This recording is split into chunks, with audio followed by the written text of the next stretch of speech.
You're listening to the Back Home Network, presented by Home Field Apparel.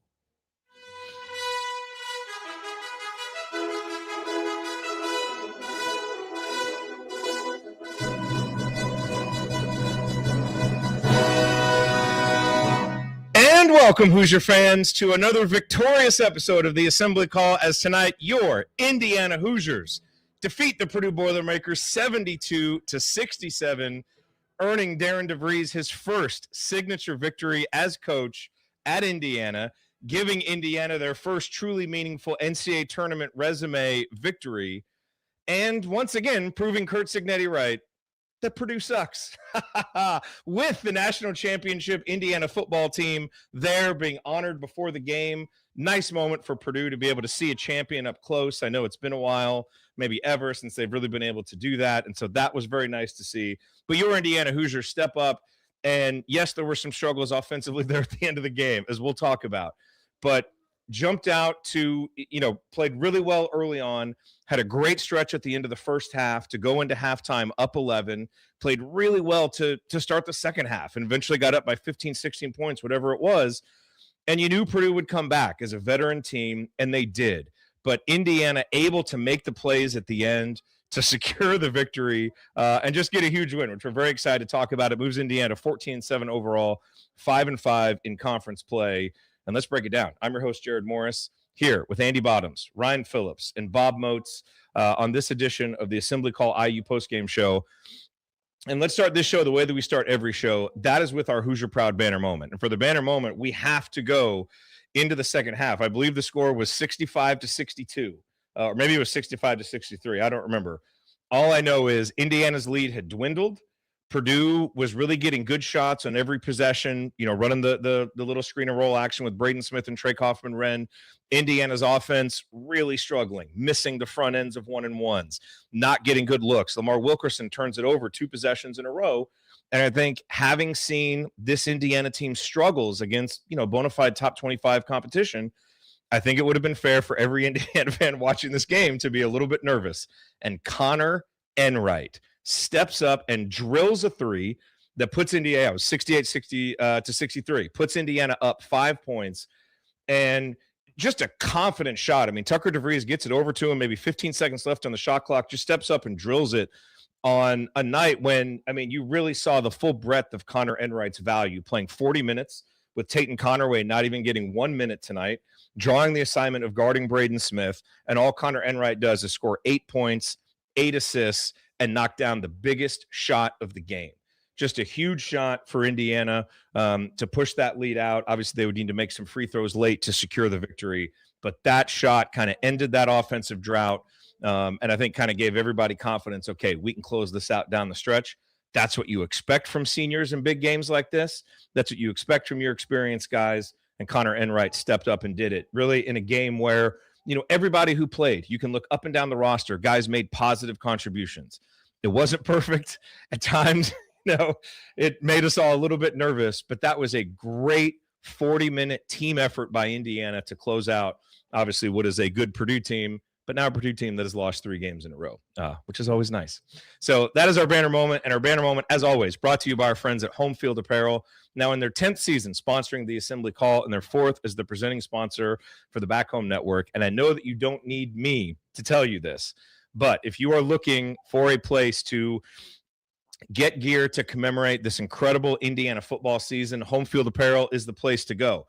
All the way from the Google Me shirt with Coach Cignetti, the shirt where he talks about Indiana being the emerging national superpower, to game by game as Indiana went through the playoffs, the Big Ten title game, the Rose Bowl, the Peach Bowl, the national championship game. If you were at those games and you want to commemorate that with gear, Home Field is the place to go. You can use our promo code HOME23. That will give you 15% off your first order. And as we always try to remind you here, make sure that you get on their text alerts. Make sure that you're following them on Twitter. Make sure that you get their app. You want to make sure that you're notified when new releases come out so that you can be there first and get your orders in. But Home Field Apparel, just an incredible place, not just for IU gear, but for any college that you're looking to support, or if you have someone in your life who likes another college or university, they have some of the best vintage apparel that you're going to find anywhere. So go to homefieldapparel.com. Use that promo code HOME23 to get 15% off and order the best college sports gear that you'll find anywhere. Home Field Apparel, wear one for the team. All right, well, it is time to move the ball, find the open man, and get some opening thoughts from the rest of our team. Andy, we will start with you, your bottoms line on this big Indiana victory.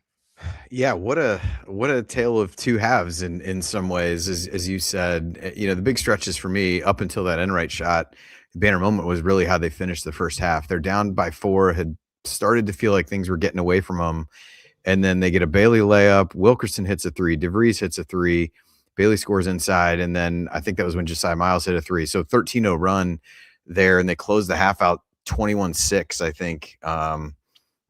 And over the final stretch of the half, they scored almost 2 points per possession.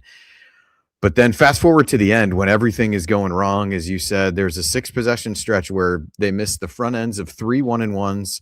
They turned the ball over twice, but the one possession that mattered in there is the one where Enright and the huge onions that he brought to the game tonight stepped up and made that 3 where, as you said, no hesitation, confidently stepped in into things, and was just crazy that he stepped up and hit that. And then he is the guy that steps up and hits the free throws after so many guys had missed him there. I know Wilkerson hit the last couple, but just a huge win for Darian DeVries as he gets off to as he gets his air off to a start. First really big win, first big Purdue game for him.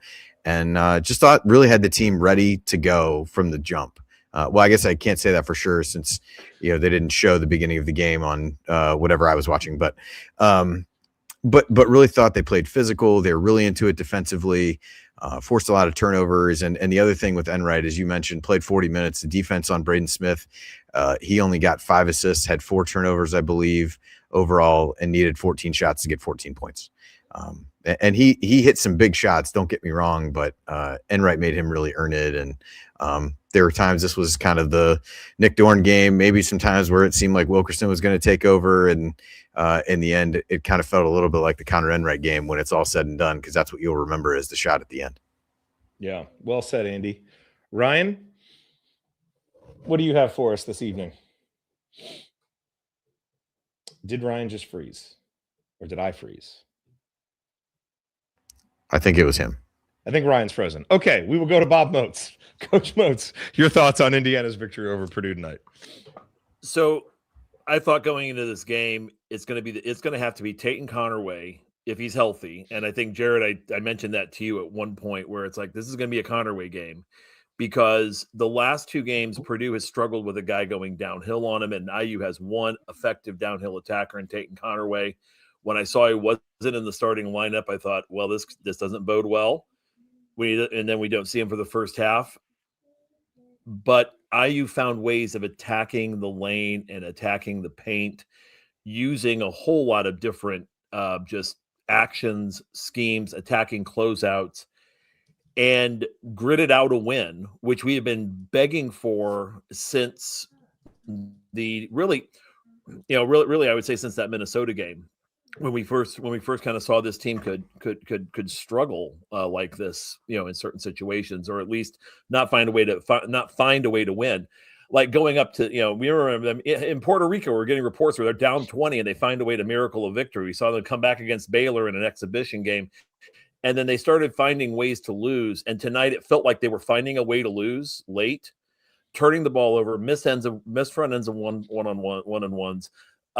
Really struggling to defend Purdue at times also. And you knew there were going to be points where Matt Painter was going to get them on runs. This is the number 2 offensive team in the country, and they held them to under 70 points. When we thought all year, well, our bigs aren't big enough. Our guys may not be skilled enough laterally to be able to stay in front of. They've struggled staying in front of other teams. Our team doesn't necessarily. They're going to have to shoot over 40% from 3. All these false things that we thought that they kind of disproved tonight, just because they could show if we just play more physically than we've been used to playing throughout our careers, playing at lower levels, we can find ways to win. And tonight they found a way to win. They cemented it. And I'm going to say this: if you're going to I would like to have seen a quad one win earlier in the season. But if you're going to get your first quad one win, this is the way to do it. Like if you're going to have that type of start, you might as well get it out against Purdue. The night we welcome Curt Cignetti and the football team back, holding a national championship trophy, and reminding whatever the 25 Purdue fans in the building. Hey, I remember what happened. We went to Ross 8 about around Thanksgiving. Do you remember what happened? I mean, enjoy it, boys and girls. Remember when you guys went to the Final Four, nobody was calling for school to get, to go on a 2-hour delay the next day. So when you did it, so guess what? I mean, that was a thing here in Indiana. People actually wrote the governor, and some school districts actually did it. So I'll take it. It's a heck of a win. No matter the sport, you do not want to disappoint Curt Cignetti. No, you do not. Can we just, can we just kind of mention some pity for Purdue fans? I mean, they have to watch Indiana go undefeated and win the national championship. Why are we pitying now them? The one sport they have, they can't even beat us in basketball again. It's just, I just feel bad for them. Rough time to be a Purdue fan right now. I can't wait till the next time they decide to chant IU sucks. I'm just going to laugh hysterically. They can have their moment of whatever that is. Oh my God, this is so great. Know. Maybe they'll win basket weaving. So great. Okay, Ryan, you're back. Obviously, you're having some computer issues, so your audio won't be quite as velvety as it normally is, but give us some velvety points anyway here. Well, now I'm on the phone. I'm not even on the computer because that shut down. I've got a 10-year-old computer I'm working with. I'll be back on that in a minute. Just what a great win. I mean, it's Connor Enright, I think, as Andy talked about him just being a stud, and this was kind of the Connor Enright game, even though he didn't lead him in scoring, didn't lead him across the board or at all. I mean, he chased Braden Smith around for 40 minutes, knocked down a clutch three, then knocked down clutch free throws at the end. I mean, that's what your seniors are supposed to be. But the message tonight was they were just a tougher team. They were, and we have not said that about Indiana this year. We're not going to blow smoke about their lack of athleticism, their lack of size. At times, they're kind of a finesse team. They were not tonight. They were tougher. They were grabbing rebounds that you would think would go to Purdue. They were battling defensively in the right position. Yeah, they made mistakes throughout the game, but so did Purdue. And this is a massive, massive win, not just for this team for this year, but for the program, because you needed one. And let's be real. I mean, whether you make the tournament this year or not, you got to at least come close and be in the conversation in your first year to show that you've improved. And I do think it will be leaps and bounds ahead for this program if they do make the tournament, because you've got the evidence to show what you can be. Wins like this are what get you there. And so this was a massive, massive win. The other thing I'll say, best 20 minutes they played of the season was the first half. And then what we've seen all year, and that's not just from a scoring perspective, just overall toughness, defense, hitting some clutch shots. But the thing we've seen all year is the last 10 minutes get rough for this team. And you saw it start to get rough tonight, and they rose to the occasion and finished the game despite not getting much going on offense. We'll talk about the slowdown on offense in the second half, but they gutted it out to be able to put themselves on the free throw line to win that game.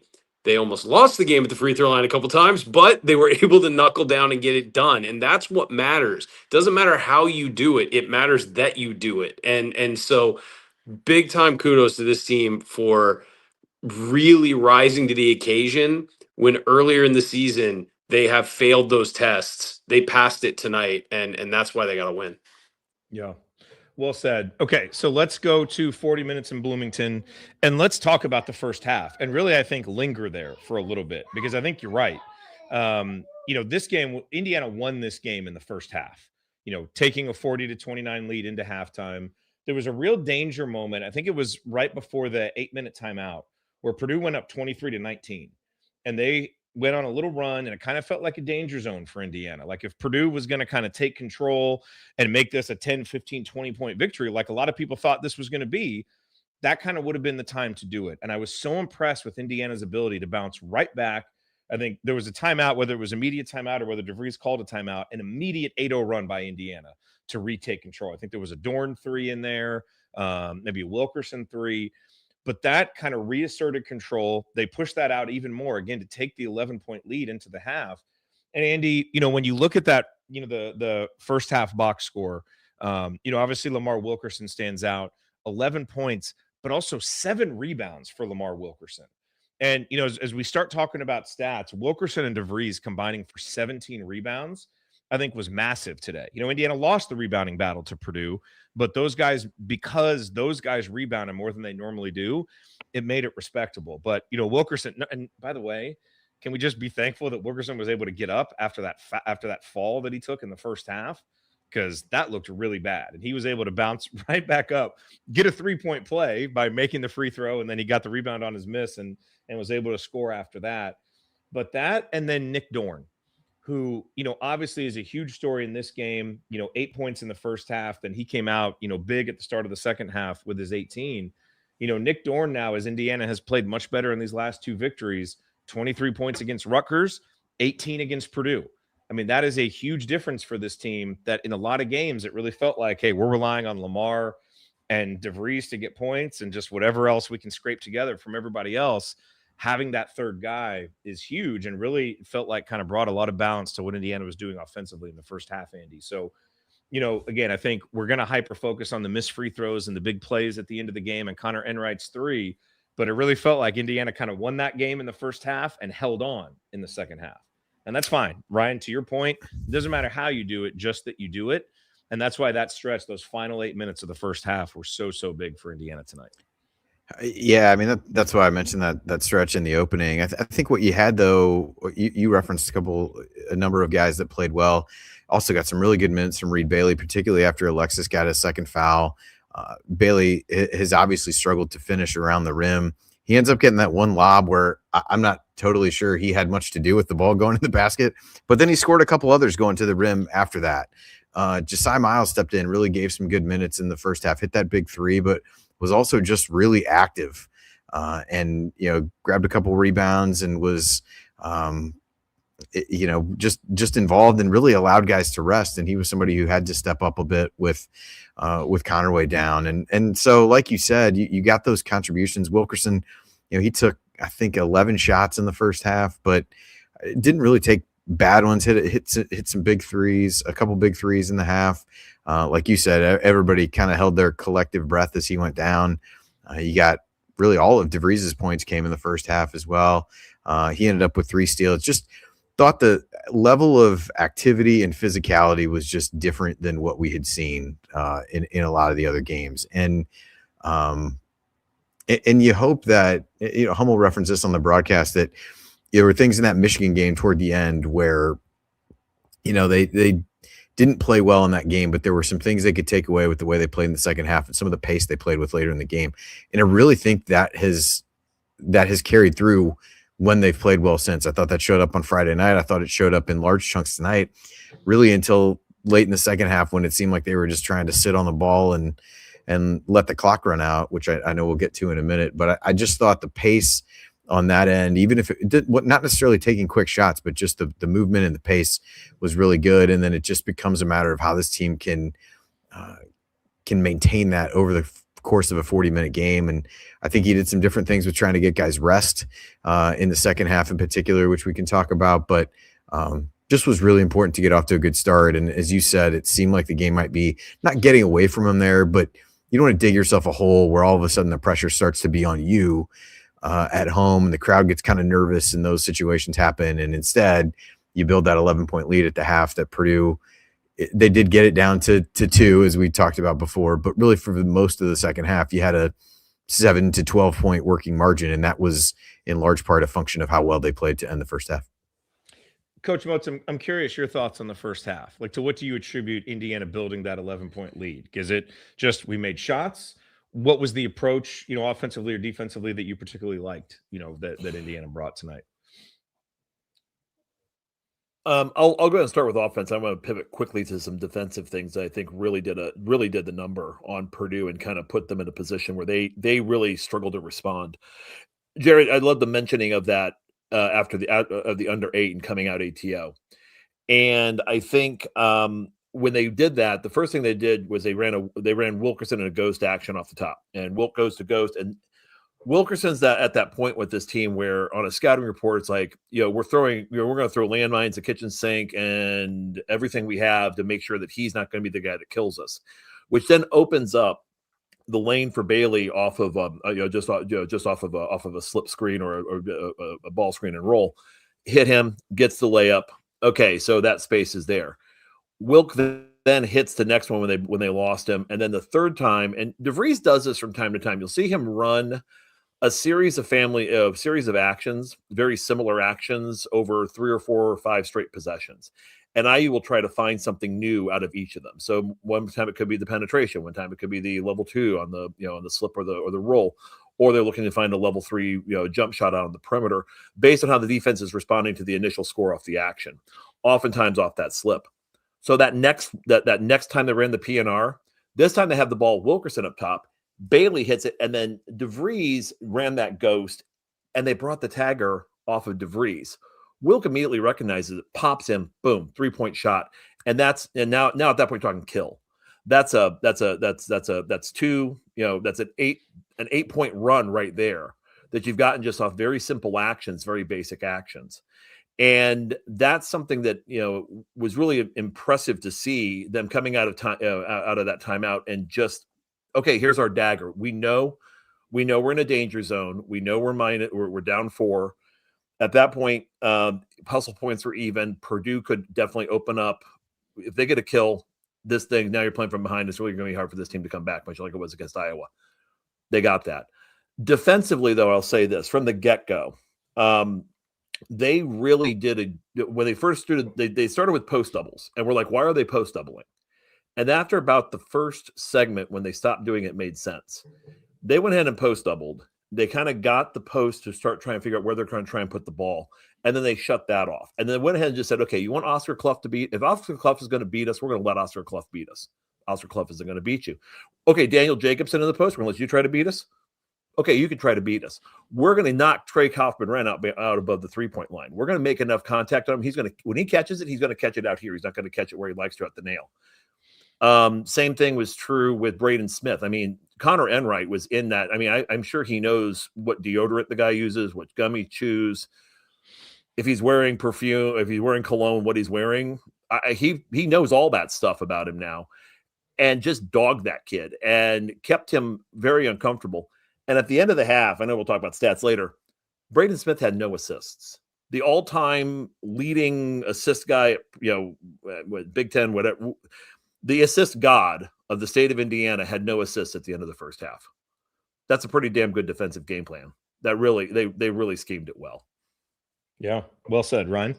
Yeah, I think, a couple things stand out to me in that first half. And one of them is, if you look down the line, Purdue had 7 turnovers. Indiana had 6 steals. I mean, they were aggressive on both ends of the court. And we talked about toughness. I thought it was the most physical they were. That first 20 was the most physical they were all season. We talked about toughness again. Like, also that means being mentally tough. Connor Enright, 7 assists in the first half. He's just finding the right guy, moving it. And they got Purdue out of rhythm, which is tough to do with a veteran Purdue team that runs that Matt Painter offense that is designed to be in a rhythm. Their point guard's been in college for what feels like 13 years, and they were able to get him off his game. Another thing, Lamar Wilkerson had 7 rebounds in the first half. I mean, they were all just playing a physical game where they were attacking the ball on rebounds. They were not getting out of whack defensively. They were communicating. I think that Purdue, quite frankly, they went to the 2-man game pick and roll with Smith and Kaufman-Renn way too late in the game for me. Thank God. But at the same time, what they did offer, I mean, you even saw a guy like Josiah Miles got in there and contributed. I mean, you just had everybody working together to create this lead and building it together. And there was no, sometimes when Indiana's been on a roll this year, it's been one guy like Wilkerson, usually just nailing threes and getting you out. This was, you had Wilkerson had 11, Dorn had 8, DeVries had 9, Bailey had 9. Miles hit a 3, which I didn't even know he could shoot threes because he's barely been on the court this year. And I don't mean not that he could shoot and make. I didn't know he was even capable of lifting the ball above his shoulder because we really haven't seen it. So I know it was just everybody contributing across the board. And that's how you win in the Big Ten. That's how you beat a team that's favored over you. You need everybody contributing, especially when you're this thin, And so kudos to them. I thought they outworked Purdue. I mean, that's what it was. They outworked them, and they just were aggressive and attacked, and that's how you win. Yeah, no, you're right. I mean, a lot of times these games come down to, whose bench guys, whose role players play better. Indiana wins by 5. Josiah Miles scores 5 points, and you're not expecting that when you come into the game, but every single one of those contributions is important. And that's what made this game just so much fun, is it really was a team effort. And like I said, you can look up and down. Every guy who played contributed to this victory and made some plays, that led to the win, which is just fantastic. Okay, I'm gonna hop off. I got to watch this game with my son, which was awesome. I don't know if I've ever told the story, but the way that I got into watching Indiana basketball games is my mom used to go with my dad actually to games at the beginning. And then she was at a game and she saw Bob Knight grab Delray Brooks' jersey and vowed that she was never going to go to another game again. So benefit to me, because now I got to start going with my dad. And he would give me an M&M every time Indiana would score. And that got me excited and interested in the game. So tonight, Teddy, my son, who's 4, sat there with me, watched the game. We had this little container of like mini Skittles. And so I just poured a bunch of them into a bowl. And it was like midway through the first half. I wasn't even like paying attention to how many I poured in the bowl. And so he got one for every point Indiana scored. Turns out I poured the exact amount that we scored. Didn't have to go get any more. So maybe the offensive struggles in the second half were me. If I just poured some more Skittles in there, Skittle related, some of those free throws. Yeah, But it was fun. He asked me several times, Dad, why do we hate Purdue? So got to have some very long and detailed answers there for why we root against the Boilermakers. And at one point he said the black and gold jerseys were ugly. So he's coming right along on schedule, as he should. Before I go, I do want to give my game ball to Connor Enright. I want to make sure that I log that vote. You can very easily vote him for hustle, but I'm voting him for game ball. And I'm going to give Lamar Wilkerson my hustle award for being tough, bouncing back after that hard fall, and coming back, leading Indiana and scoring, playing 36 minutes, and being there to knock down the big free throws at the end. So I will hand it over to you guys. I'm going to go get Teddy to sleep. Awesome night of basketball for Indiana. This is the kind of win that we need. Let's build on it and keep building an NCAA tournament resume from here. So here, let me play our music out, and then you guys can get going with segment 2. All right. Well, we didn't actually talk about the second half, so you may be early on that. Oh, okay. Let's talk about the second half then. Well, we can. You can still go. I'm not saying you can't go. I just was. All right, you guys talk about the second half. This is so fun. Please, fun to have a big victory. Against. I mean, I do recognize the first half was substantially more enjoyable to talk about than the second. Don't get us wrong. True. But okay, you guys do it. Close it out. Forget about me. Anyway, all right. I'm gonna go get Tay to sleep. Nice to see you all, everybody. Come back if you have a chance. I will. Right. I will. Yeah. So I mean, as for the second 20 minutes in Bloomington, not quite as enjoyable as the first. I think it summed up a little bit. I didn't get off to a great start, but they really just kind of traded blows and played even early in the half. But then Purdue ripped off a few possessions in a row, and really when it seemed like IU started to seize control back a little bit was a stretch kind of in the middle of the half when you had Dorn score 8 straight points. He had a driving layup, hit a couple threes in a row. Then Josiah Miles hits a couple free throws. Dorn hits a couple free throws. And eventually a few possessions later, Sicily on a great cut with 0.6 seconds left on the shot clock. But, I think summed up in the offensive issues in the second half was there was a stretch where 14 consecutive points were scored by the combination of Dorn, Miles, and Sicily. And while some of those were great and unexpected and things like that, I think it was a little bit emblematic of their struggles to really get the same quality of shots in the second half as they did in the first, particularly Wilkerson and DeVries.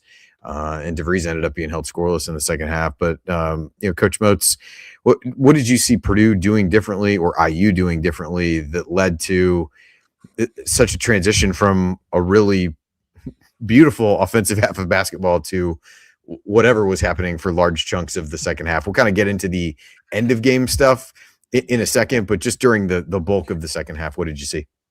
So, and Ryan mentioned this a minute ago also that, they kind of went late to the TKR Braden Smith 2-man game on empty side stuff. They definitely went to that. In fact, they really didn't get Trey Kaufman-Renn to his nail spot in that sort of short roll until 9:30 in the second half. So IU did about as good as you're going to do against Purdue in really shutting off Matt Painter's actions. And you talk to anybody in coaching at any level, everyone loves what Matt Painter does on offense because he gets so much out of he gets so much more out of the sum of his parts than anybody else can think in those types of situations. But one thing IU did that was interesting going into that second half, and I had to earn that first segment, that IU was destroying Clough off of switches. Like, I don't know why they do this, because I was watching them play Illinois, and they were switching Kaufman-Renn, Jacobson, or Clough, who moves like an Italian battleship in World War II. The guy is slow. He's got some guns, but for the most part, he just can't move. And you start putting like Big Ten level point guards on him who just drive him and can just basically just take him, just take him out. And plus, you're pulling your rim protection or you're pulling your shot altering out of the lane. So IU finds that and starts attacking it. They did more of that throughout the second half. Like Nick Dorn, who's not really a driver, drives on Fletcher Lawyer. Now, Fletcher Lawyer is known for shooting. After that, not really what you call an ace on-ball defender. He gets by him, completes a very difficult finish. I don't think it was the end one, but he definitely got the bucket in. And at that point, IU now has found another way to score other than the three-point line. So as Purdue's jamming the three-point line, they now are finding ways of getting dribble penetration and getting to the lane and getting shots that the teams are not really on the scout. And Andy, great point about Miles, Sicily, and Dorn, basically the non-key three when you throw in, because Conaway didn't play, or not the bigs. When those guys are contributing at that level, IU is incredibly difficult to beat, because they're not on the scouting report. Oh, Doran's a shooter. Miles, he's not going to do anything. Sicily hasn't hit, has missed three-pointers pretty much, has missed every three he's taken since, I don't know, King Day, or, since the first of the year. But when those guys start contributing, and the way they were contributing especially was big. Because I think Sicily, on that slip with 0.6 seconds, that's a game-changing play. And they designed that. They had that coming out. And coming out of that, and we're just able to kind of say, okay, the last guy they're expecting is going to get it. We're going to get him a layup. Braden Smith fouls him. He hits both free throws. That's a possession Purdue is expecting to have an end on without an IU basket or even an IU shot. So you got to beat the other team's scout. IU did a better job of beating Purdue scout tonight than Purdue did beating IU's. And that's I think one of the keys was, if you want to talk about a coaching victory, that's where the coaching victory was. Yeah, I think it's also worth your minute, Andy. I think it's worth noting that Indiana, despite not playing great and not playing as well as they did in the first half, there's one bugaboo they've had all season that they didn't have in the second half, and that was they only had 7 fouls as a team in the last 20 minutes. They only allowed Purdue to go to the free throw line 8 times, despite having a struggling a lot more. Purdue only shot 8 free throws, and all 8 of them were Trey Kaufman-Renn. He missed 4 of them. That's how you compound your struggles, is by fouling and putting up at the free throw line and giving Braden Smith an easy bucket here or there. They had to fight for everything because you're not fouling them and giving them free looks. On the flip side, Indiana had 13 free throws in the second half. Unfortunately, Tucker DeVries missed 2 front ends. I think they missed 3 front ends in the second half. But those were all 3 of their misses. They went 10 of 13. But when you're not hitting threes, as they were 4 of 13 in the second half, I felt like they were running the clock down a lot more. Purdue just played better defense. I mean, it's straight up. Purdue just played better defense in the second half, and they did what a lot of teams have done, which is overplay the 3-point line, force you to do other things, and then they've got size on the back end, so driving isn't as easy when you've got a shot blocker on the back end. So you've got to find ways to score when you're not doing all of those things, and they did it at the free throw line. That's an extra 10 points they got, of their 72. So I think that they just found a way to win when things weren't going great. And there were long stretches in the second half where the offense was not working. and it was not going well. And some of that is that lack of a guy who can get by the first defender. Some of it was just being overplayed on the 3-point line and not having a spot to go to move off it. Purdue is defending those ball screens really well. That it's going to happen to you in this conference against really talented people, but you've got to figure out how to get it done. And the way they got it done was at the free throw line and by not fouling and not giving Purdue those free looks as well. Yeah, so as we look at the late game stuff, just wanted to touch on that briefly, and then we can move to segment 2. I guess I'll kind of give a grab bag of things that I think contributed, some positively, some negatively. I thought DeVries did a pretty good job of trying to steal rest for some guys at times in the second half. I thought Wilkerson got a nice rest as he came back in somewhere between the under 8 and the under 4. You had DeVries get a little bit of a break down the stretch. Now that didn't help him on those free throws, but was trying to kind of steal some minutes for him. Now Enright played the whole half, but I thought for a team that has struggled, and he's even said that they've gotten tired down the stretch of some of these games, you could feel that coming a little bit. You've got the emotion, they're playing really hard. It felt like that was a risk, and again, maybe it didn't help at all, but at least it seemed like he was trying some different things in terms of managing those minutes in the half. 2, one of the things Purdue started doing defensively really late was having Braden Smith guard Tucker DeVries. And I kept waiting for, can they find a way to get him in the post a little bit to make something happen? And Purdue was doing that a little bit against Illinois, where they're almost trying to pre-switch and get on somebody so that if they got used in a ball screen that they were going to, they would get back the matchup that they wanted. It didn't really work against Illinois, and IU couldn't really figure out a way to totally take advantage of that. And by the same token, I thought IU late, while they had really had Enright fighting through screens and doing things for the majority of the game, they started switching stuff late. And there were a couple possessions where Reed Bailey did a good job of at least making somebody take time.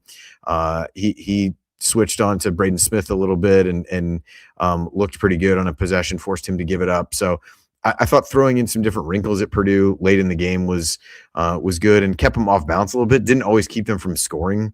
But in some ways it was trying to at least make them take a little bit more time to figure that out. And that would be my last point is I thought IU just tried to take the air out of the ball starting about the 4.5 minute mark and really got away from the things that they had done to be successful. Doesn't mean you got to go down and jack up a 3 with 23 seconds left on the shot clock, but at least to be able to run some action that's forcing the defense to move and things like that versus putting yourself in situations where you've got to take 4 shots. Even the one that Sisley ends up getting those free throws on was a force by Enright. That wasn't as late in the game, but late shot clock force. You had Dorn have to throw one up late. Just thought they kind of got away from some of the things that made them successful and struggled to kind of strike the balance of what they had done before, with understanding that you have the lead and you want to run some clock. But I thought there were some good and some bad. I think as you look down the end of the game and everybody was probably feeling a little bit tight. I think that leads to some of the free throw misses and things like that. But Ryan, any thoughts from you on the late game component of things? Yeah, I think that they definitely tried to take the air out of the ball way too soon. And I think you saw a couple possessions where they, got down to the 10-second marking or 10 or 12 seconds and got the possession started and then wound up having to force. And so I think they were almost overthinking themselves, where if they just run offense not to score, you can say let's run the offense. And then, unless you're wide open, don't take a shot. Then we'll reset at 10 seconds or something like that. You can get the same desired effect, but you're making Purdue move. Instead, it was just kind of stand there with the ball. Then, it was almost like a holding for last shot every time. And I think that they did that too early. And again, this might be because they're worried about late game fatigue. And if you're running the offense, you're wearing yourself down. You may not have enough energy, as much energy for defense. I don't know what the strategy was, but they went to it too early. I think it was pretty clear. And what happens when you do that is you get yourself out of your own rhythm. You're not just holding Purdue back, you're holding yourself back. And so then when you need to get into your offense, it's oh, what are we doing? And you have to rev back up. So I did think they went to it early. They got lucky to get some foul calls and they earned them, but they were able to get to the free throw line, which really helped them. But yeah, I did think they went a little prevent a little bit early, and I definitely was worried they weren't going to be able to gear back up when they needed a chance when Purdue started to cut it. So I can see that, if you're up 10 with 3 minutes left, you can start doing that. But, 5 minutes left in the game, you'd kind of struggle on offense anyway, rather than continuing to move and continuing to get it going. They really tried to shorten the game. And I understand the philosophy, but I just thought it was too early. Yeah, Coach Moats, thoughts on the end game? Yeah, one of the struggles, like I was watching Michigan State and Rutgers right before split screen with Michigan as well, and I was watching Jeremy Fears take the game over, and I had the realization IU really doesn't have that player to kind of take over in that situation and make plays, and that's just, we knew that was the situation coming into the season. But it compounds at IU because all of these guys that you're seeing on the floor for Indiana over the course of their careers, and this is before they got to IU, they were their team's alpha. They were 30% possession guys. Nick Dorn, Lamar Wilkerson, Tucker DeVries, Reed Bailey. All of these guys were option one in an offense. And I think one of the struggles they've had is trying to figure out, the guys having to try to figure out how to play in that sort of sum of all parts system. And I think what you saw at the end there was they're like, oh, we're up 7. We don't want to blow it. And they didn't want to blow it. And so they kind of slowed it down. They didn't really run the offense like Ryan was saying. And what we ended up with was a lot of stagnation. The inverse was they did a great job on the defensive end, I think, of just at least keeping Purdue contained enough to prevent them from getting it. But I think a lot of this is just, you still have guys who are trying to figure out what they know what their role is supposed to be, but learning how to play in that role does take some time. And I think they're still trying to figure out just what that looks like. And the fact that it was Connor Enright that hit the shot of, the guy that really wasn't the alpha, who's actually had to play that secondary role in the teams that he's been on, that was pretty significant.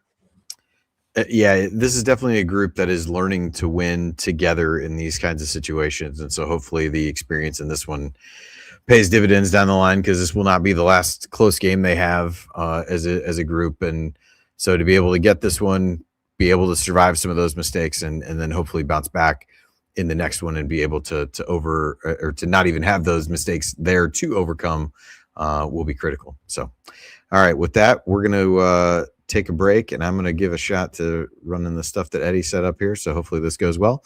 But when we come back, we will continue our breakdown.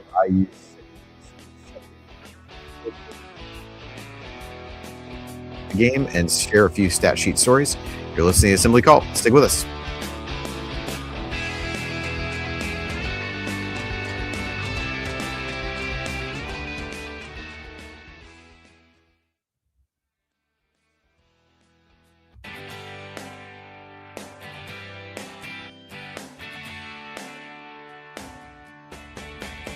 What's going on? It's Christian Wofford.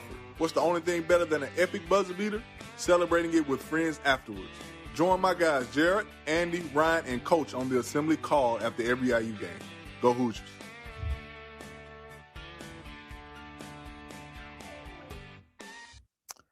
All right, welcome back to the Assembly Call IU Postgame Show. I'm Andy Bottoms here with Ryan Phillips and the coach Bob Moats, and we are breaking down IU's 72-67 victory over Purdue. And it is now time for today's Hall of a Moment, where we highlight some key moments that made a difference in the game.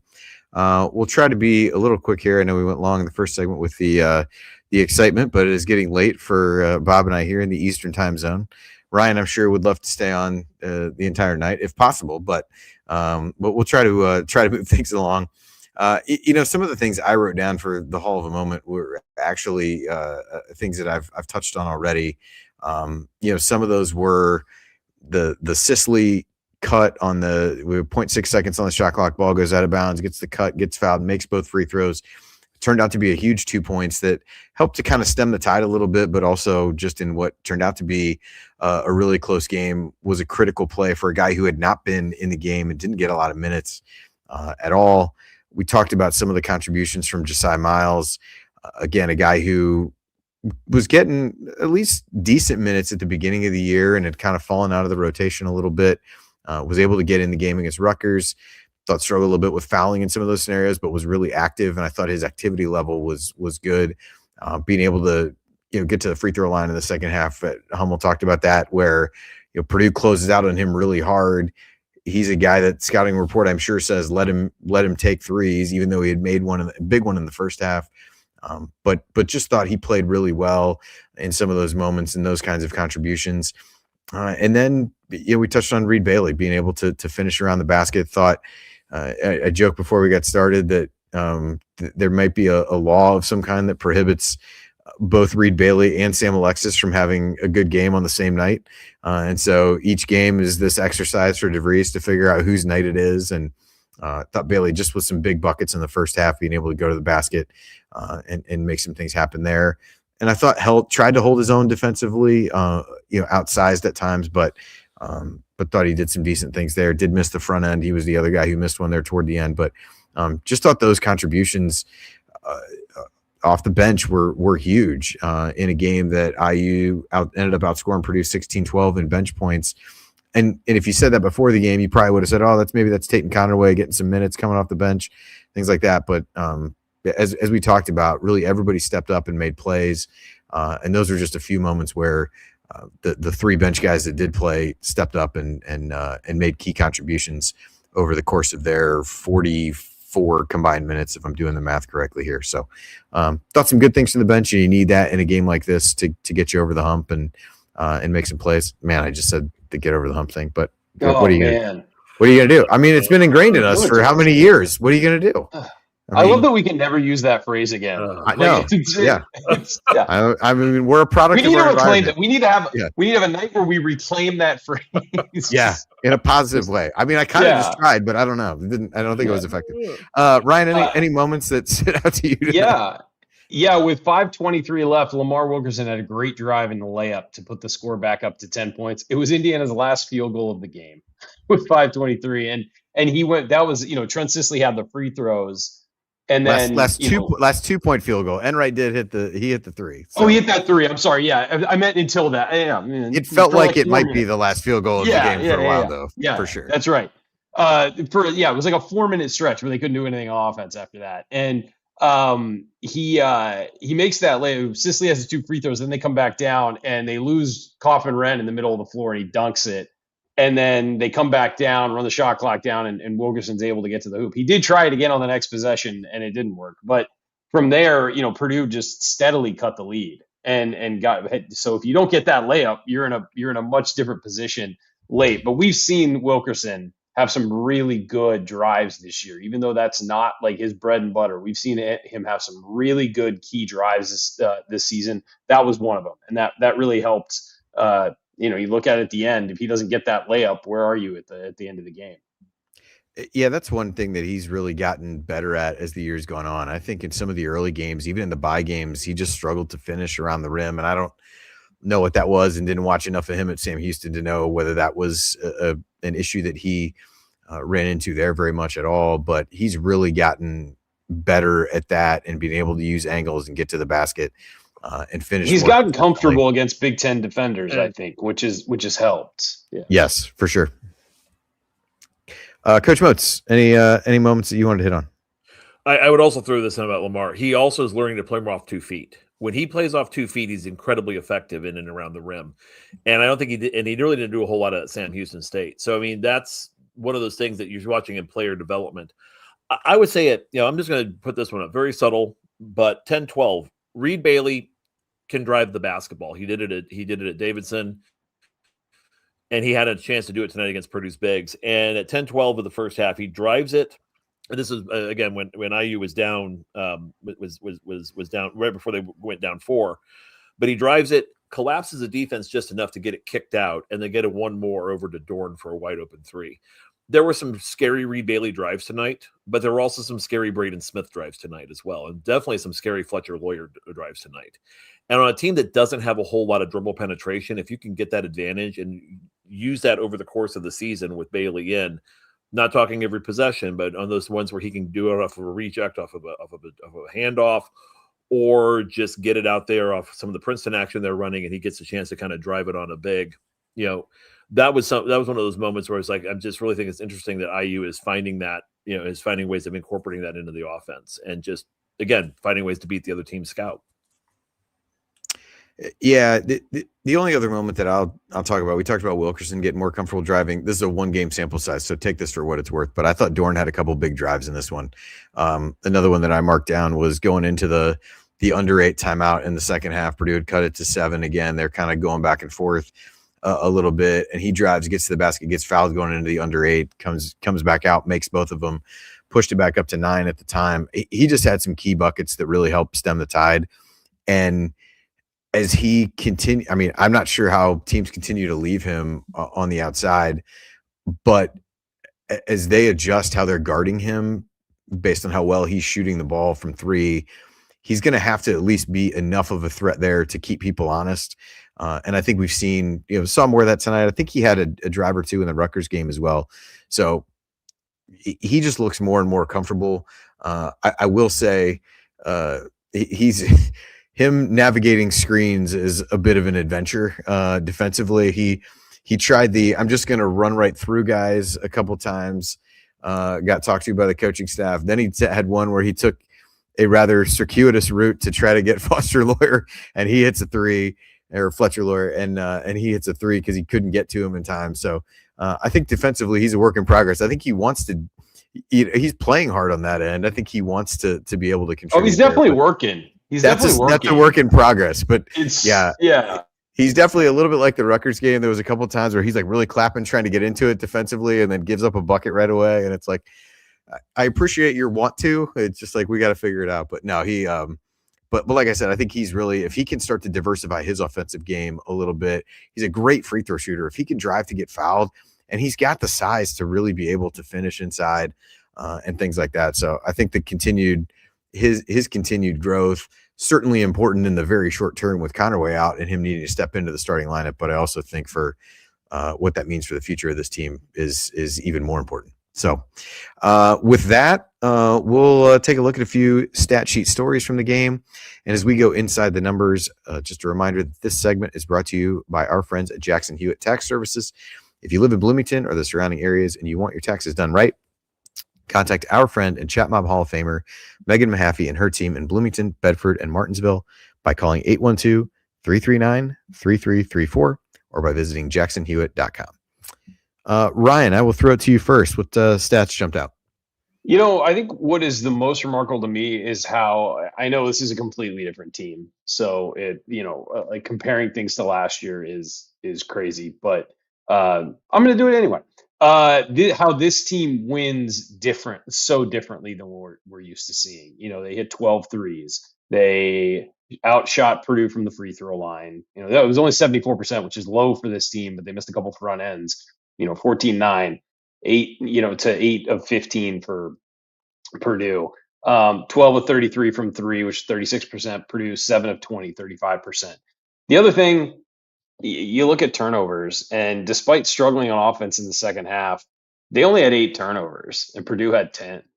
The other thing they did, the other one that jumped out to me was assists to makes. They had 16 on 23 makes. They move the ball. This isn't one-on-one ball. Even when they're struggling, it's not one-on-one ball.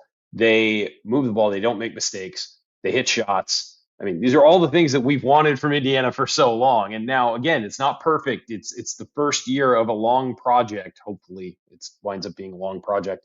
But, to see the way that they want to win and the way that they want to beat teams, this is the kind of basketball they need to be playing to do that. It's a matter of getting the right players, making sure they fit, and all of that stuff. And that's a discussion for another day.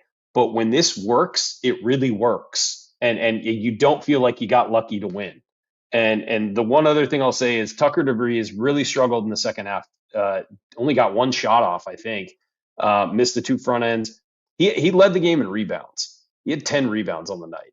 That guy was working really, really hard. He had a tough cover on defense. He was doing what he could, and I thought played very well, despite not pouring in as much as he wanted to offensively. So those are the stats that jumped out to me. This team just wins differently than we're used to seeing. And it's the way we've been asking our teams to win in the past. Yeah, it's funny. You look at some of the things that you brought up, and I don't know how many times over the last few years we've talked about kind of the math problem that IU would face exactly in the game based on how they wanted to play. But to your point, you look at the 3-point shooting. IU makes 12 threes in the game. Purdue makes 7. It's 15-point advantage in that regard. Makes 6 more free throws. And so even though Purdue shot really well from 2-point range, I think they were 19 of 34, if I'm doing the math correctly, which is really good. IU was able to overcome that. They did have, forced a couple extra turnovers to gain a couple possession advantage and things like that. So yeah, I think they did a lot of things that Purdue would normally want to do as well. Assist numbers, as you mentioned, was 16 on 23 makes. It was even better in the first half. I think it was like 11 on 14 makes, and Enright had 7 of them. One of the interesting things in the first half was IU was up 10-6 points in the paint.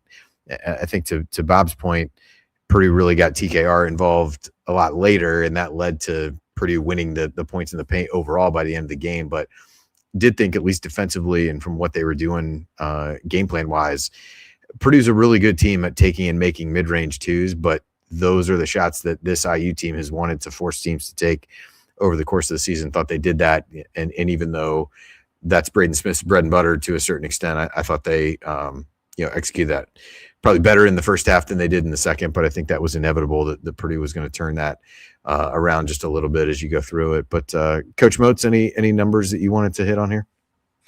First off, Braden Smith did not get to the free throw line tonight, which tells you just what an amazing job done on him defensively and keeping him, in a position where they also forced him to take a lot of shots. I mean, he hit a lot of tough ones, but he also missed a lot of tough ones. So that was critical.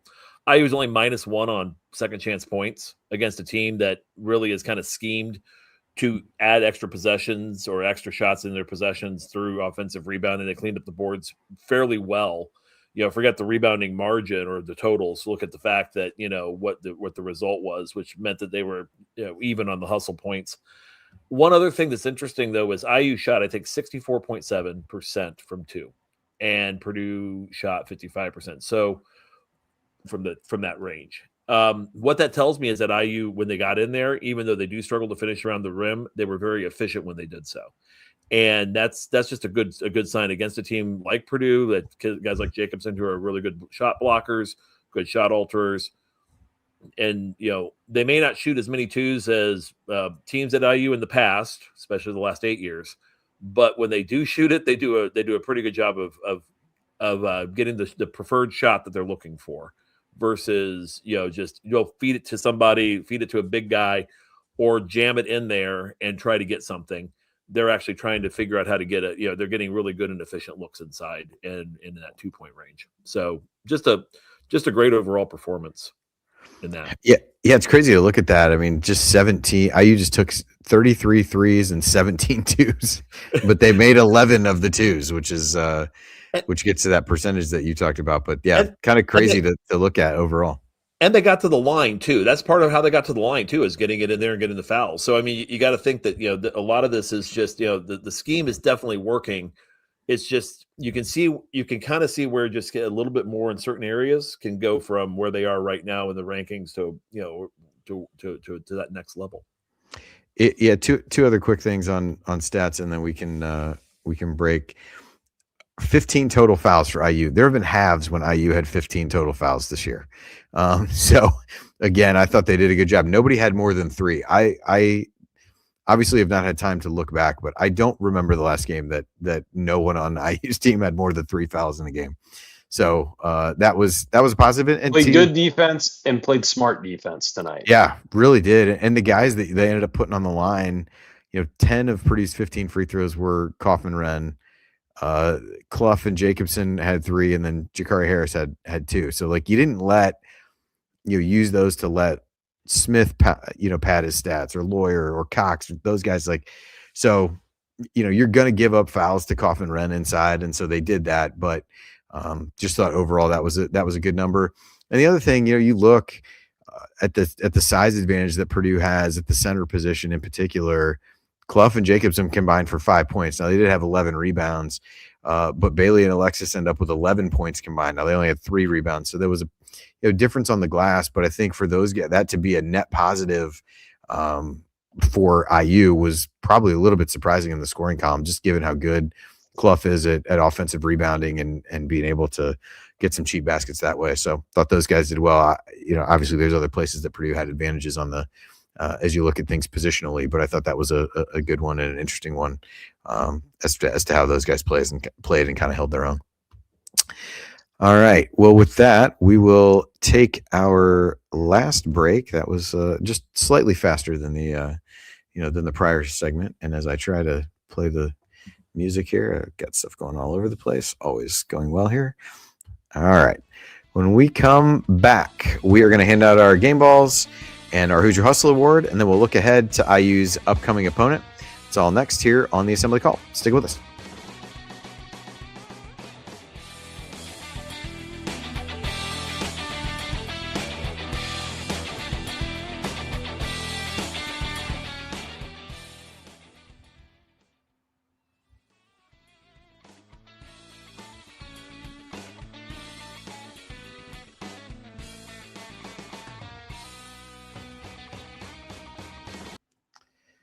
All right, welcome back to the Assembly Call IU postgame show. I'm Andy Bottoms here with Ryan Phillips and Bob Moats, and we are breaking down IU's 72-67 victory over Purdue.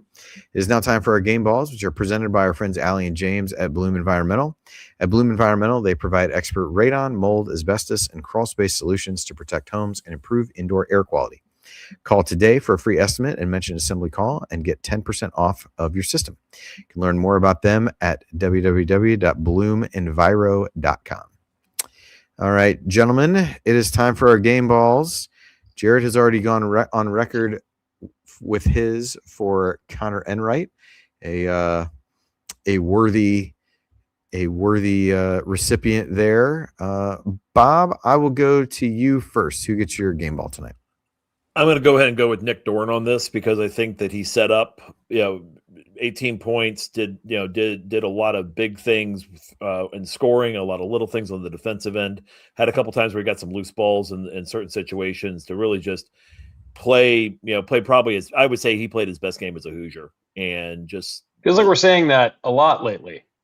I do, yeah, which is good. Yeah, every game it's a little more, and he's kind of showing that. Yeah, okay, the doubts that you would have, can he play power 4? Yeah, he can play on a power 4 team. We're beginning to see it more and more out of him, and coming off the injury that he had, it's pretty significant that we're seeing him do what he's doing right now because he missed so much of that offseason conditioning. It'll be interesting to see what he looks like when he gets another year of a full year being able to go full blow on the conditioning and the strength training. But Nick Dorr's my guy. All right, Ryan, what about you? Yeah, I got to go Connor Enright. I thought for what he did on both ends, he finished with 8 points, 2 rebounds, but he had 8 assists, only 3 turnovers. He had a steal. He played all 40 minutes on Braden Smith. And I think on the flip side of it, he hits that big 3, and that's what we're going to remember. And he hit 2 clutch free throws down the stretch too. Braden Smith played 39 minutes and scored 14 points. And it took him, as you mentioned earlier, it took him 14 shots to get there. He had 5 assists. He also had 4 turnovers. And that's the defense playing really strong on him. And it wasn't every single possession he wasn't on him. He got switched sometimes, whatever. But that was his assignment for the night. And Braden Smith, who many think is the best, is going to win National Player of the Year, or at least will be one of the finalists, was a -5 on the night. Thank you, Connor Enright. That was all his work tonight. So he gets it from me for what he did on both ends. Sometimes the guys that fill up the stat sheet do a great job, but he was the guy tonight. Yeah, I'm gonna go with Enright as well. I think Wilkerson is another guy that wasn't mentioned by either of you who could be in that conversation as well. For sure. But to me, Enright's contributions, and certainly part of it is the image of him stepping up so confidently and making that shot at the end when things seem to be about to careen off a cliff. So that was certainly important. But I think, Ryan, you hit it on the head with playing all 40 minutes, leading assist guy, really harassed Braden Smith all night long, was able to draw at least one of the fouls on Coffin Wren running through a screen. And really, I just thought what was missing at times in the second half when they really slowed things down offensively was that when he wasn't getting in the lane enough to make things happen. And even if it wasn't making the assist, he would get some hockey assists that would lead to those things that were there. And I thought him just putting pressure on the defense, they got away from that a little bit by getting a little bit more stagnant and holding the ball. But when they were at their best offensively, he was such a huge part of it in that first half in particular. Had 7 of IU's 11 assists in the first half, and just was a key contributor. One thing to note too, is I said that, Braden Smith was a -5, Connor Enright +5. So just exactly, you take him out the reason. So that's how important he was. There you go. All right. Well, that is Connor Enright's first game ball of the season. Lamar Wilkerson still the leader on the year with 7, and Tucker DeVries with 5. But Enright has his name on the leaderboard now as well with his first. And with that, we move over to the Hoosier Hustle Award. And Ryan, I will let you give this one first. This one, Jerod had given Lamar Wilkerson before he hopped off. So one vote in the clubhouse for Wilkerson right now. Well, a worthy, contributor. I'm going to go with Tucker DeVries. 9 points, didn't score in the second half, but he had 10 rebounds, 3 assists. But then he had the 1 block and he had 3 steals. I thought he worked his ass off tonight. Like, sorry, I think he just worked really hard, and I know it didn't show on the offensive end as much. I think he only had, as I said, I guess I'll check now. I think he only had took one shot in the second half, and then the 2 free throws. That is correct. But I thought he worked really, really hard, and I thought without him, they really would have struggled with some of those, because all 10 of his rebounds were defensive rebounds too. So he kept Purdue off the glass, reduced their second chances. I just thought that guy, he worked incredibly hard, and he gets it from me tonight. All right, Coach Moats, what do you think? For all the reasons Ryan said, Tucker DeVries. My hustle award was originally going to go to Enright. That was my thought because it's just the way he played. But I would say in this situation, DeVries with the rebounding, the defensive work, and really took Trey Kaufman out of his game early on, which I think set the tone for the entire game and kept Purdue uncomfortable and really forced them to manufacture in a way that they really weren't comfortable having to do. So Tucker DeVries it is. All right. Well, I could give it to Wilkerson and then have to let the chat mob break the tie. But I'm actually going to I'm going to give a nod to Reed Bailey. So Tucker DeVries will get it, but I really thought Bailey stepped up in a big way when Alexis got his second foul. And this actually felt in some ways like it might be more of an Alexis game, just when you looked at some of the matchups and things like that coming into it. But Bailey really stepped up and was more physical than he's been at times in the past. Thought he tried to hold his own as best he could defensively and ends up with 9 points. Didn't have a ton of rebounds, but thought he played really hard, gave IU what they needed from that position, because if he doesn't step in and play well, things could really get away from them. Or if he steps in and gets fouls and things like that. So I'm going to give him a nod with mine, and that'll let DeVries get it. But I thought a lot of good things from Reed Bailey. You certainly could make an argument for Wilkerson, and I thought you guys articulated it well for DeVries. So with Tucker, that is his third. So this one a little bit tighter race than the other. Conaway leads with 5, Enright 4, and Alexis and DeVries are tied behind them with 3. All right, as we look ahead a little bit, and it is late, so we will not look ahead extensively. But Ryan, I believe you said you will be in attendance for IU's next game, which is out in Southern California as IU heads out to take on UCLA. That game on Saturday afternoon is a 5:00 Eastern tip, again on Peacock and or the NBC Sports Network if you have that. UCLA has been an interesting team this season. I think came in with pretty high hopes and have been fine. I guess I would say they're 14-6 overall. Their non-conference losses came on neutral courts to Arizona, Cal, and Gonzaga. Didn't really have a marquee win in the offseason or in the non-conference play. They are 6-3 in the Big Ten. They just beat Purdue at home last Tuesday. They've lost at Ohio State, at Iowa, at Wisconsin in the league. So they have taken care of business at home. They've not yet lost at home. So will be a tough matchup. Mick Cronin's team's always tough defensively. You've got Donovan Dent, a good transfer from New Mexico, who's a guard that IU is going to have to try to keep in check. Tyler Bilodeau, a senior forward. So they've got an experienced team. Xavier Booker, who transferred from Michigan State, is there. And so, some familiar names, maybe not all from their school, but it'll be a tough game. KenPom right now projects it as a 2-point UCLA win. So a coin flip game and a chance for IU to get another good road win on the season. So we'll be interested to see how they fare as they take their West Coast trip. They'll play UCLA then, and then in the middle of next week they play USC. I think that was a 10:00 tip. But Ryan, did I catch correctly from our text exchange that you're heading to the game? Yeah, I'm going to meet the other guy on Crimson Cast out there. Scott's going to be out there, so we're going to go meet up at the game and go. I've been in Pauley Pavilion a number of times. I've never watched a game there, so that'll be a nice thing to do.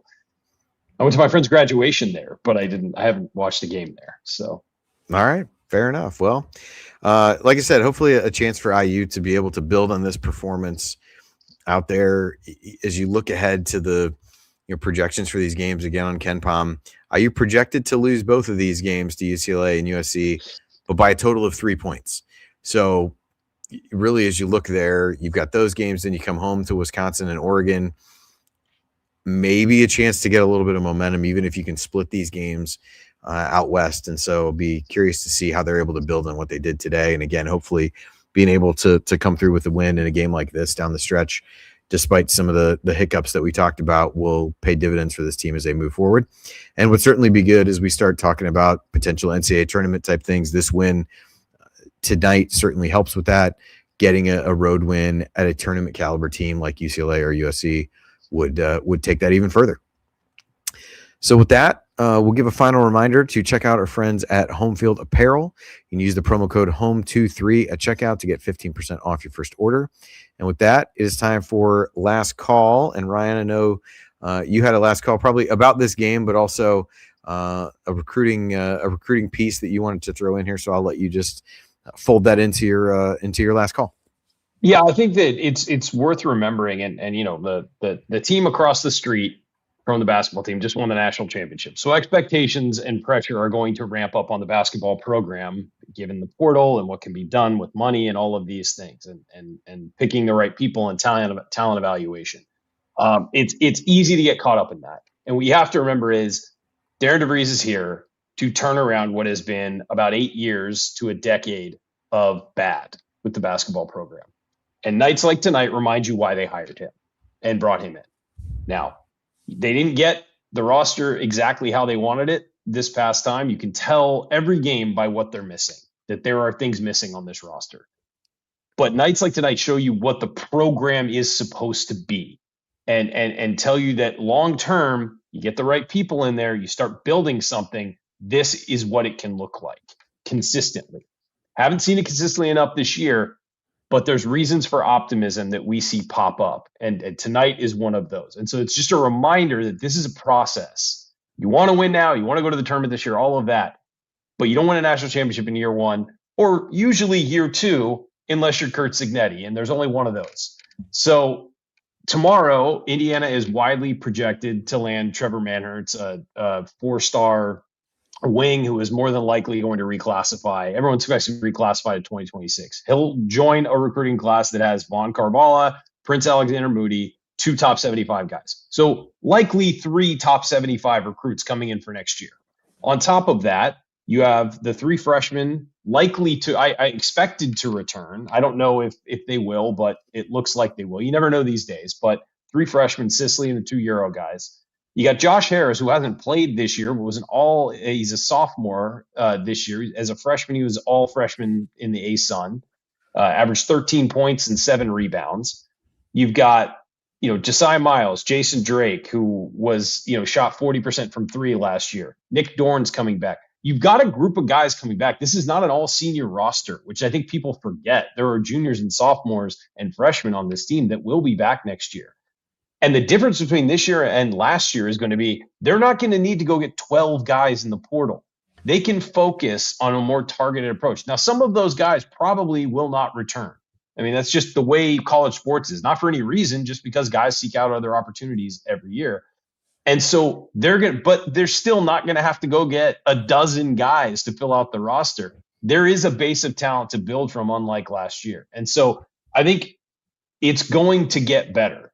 And the roster construction is going to get better because they can be more targeted as they move forward. That recruiting class coming in next year, huge for this program. They only had one freshman, American freshman recruit this year that was ranked, that we all knew who he was and all of that stuff. They were able to pull in 2 extra guys.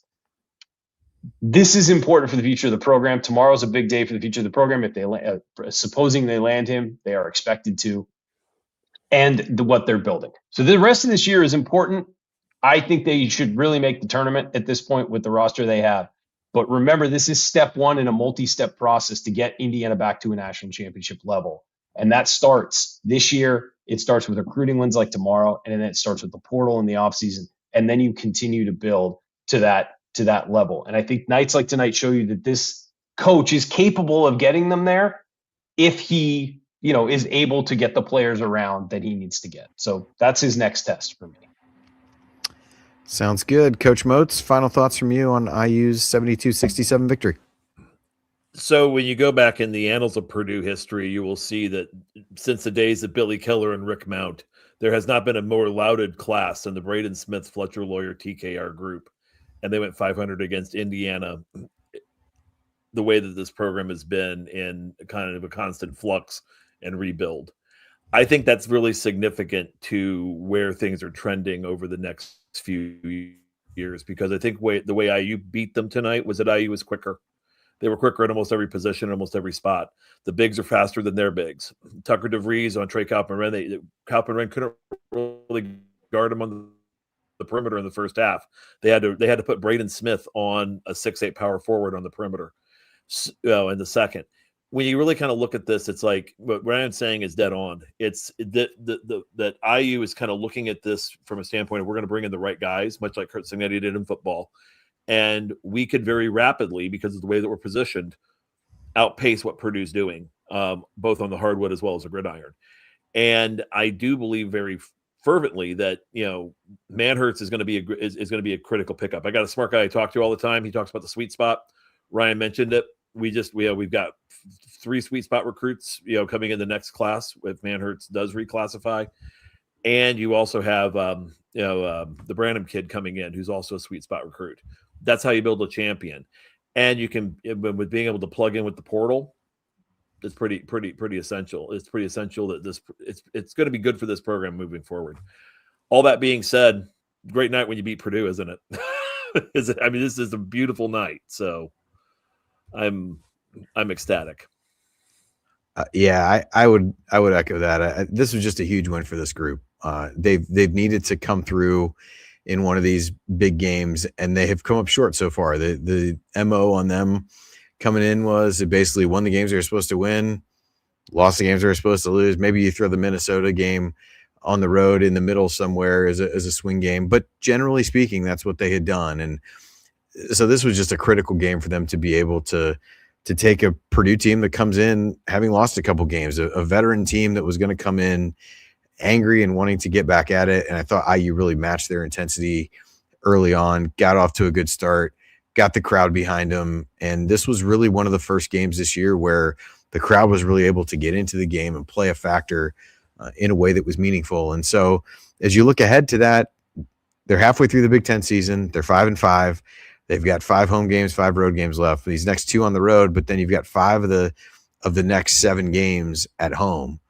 And so giving something to the home fans to be excited about was critical in this case. And so not only do you hope that they can build on as a team, but you can start to rally the fans behind them a little bit, where everybody's been tuned into football. There's just a little bit of apathy building with the program after the last few years. And so hopefully this is a game that really hooks some fans. It gets people excited about what Darian DeVries is trying to build here. And for the team, this is a sign that what he's building is going in a good direction, and that they were rewarded for the way that they played and how they showed up tonight. And I think that was critical on a number of levels. And so, you say this so many times on the show, it's all right.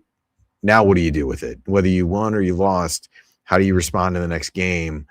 and this team heads out, like I said, for a couple winnable coin flip type road games against teams that are projected to be in the NCAA tournament. And if IU wants to get in the tournament, they're the kinds of teams that they're going to need to beat as we go down the stretch. And so I'm really anxious to see how they show up and play. But I do think we're seeing growth in the last few games from this team. And again, hopefully that belief starts to grow a little bit, not only within the team, but within the fan base. And they can really get things rolling from here over the last half of the Big Ten schedule. So lots of games left to be played, but this is a great one to wrap up the first half of Big Ten play, and hopefully a springboard for them as they get into the second part of it. All right. Well, that will do it for this edition of the show.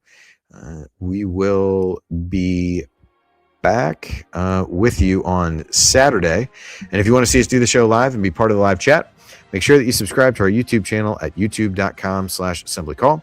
Don't forget to go to substack.assemblycall.com to join our free email newsletter. Special thanks to Bob Thompson for the music you hear on the show. Special thanks to John Ringer of Rig Design for designing our logo. And thank you for listening. As I said, we'll be back to talk IU Hoops with you again on Saturday. And until then, Take it from me, Robert Johnson. Keep your elbows in and your eyes on the rim. And go Hoosiers. Take it from me, Robert Johnson. Keep your elbows. Here I come, Mr. Stansoni. Here I come, Mr. Stansoni. that's not what Coach is doing, guys. I think they've gotten enough show. I mean, these things that Eddie put in here are great, except they just repeat themselves over and over again. But that's probably user error on some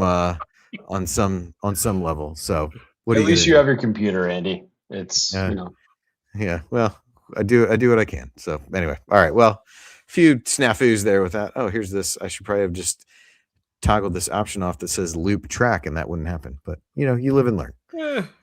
But kudos to Eddie for putting that in there, because it does make it easier from a hosting perspective, at least when you're not an idiot and have one of the settings wrong.